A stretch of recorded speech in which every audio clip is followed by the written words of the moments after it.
We've got a Black Friday game, Raiders, Chiefs. One of our quarterbacks that we're starting this week is in that game.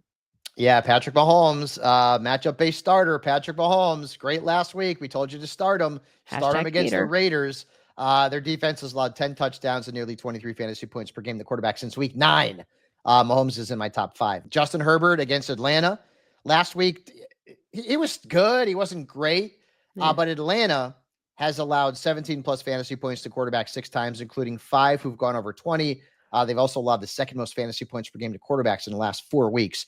So Justin Herbert should give you more in terms of the passing stats this week than he did last week against Baltimore. Who are we sitting at quarterback? Tua Tagovailoa has been hotter than a Miami sidewalk in the summertime.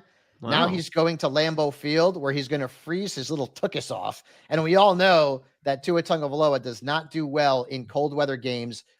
Go and see what happened to him in the playoffs last year against Kansas City. I am sitting Tua Tagovailoa. I'm also sitting Kirk Cousins this week.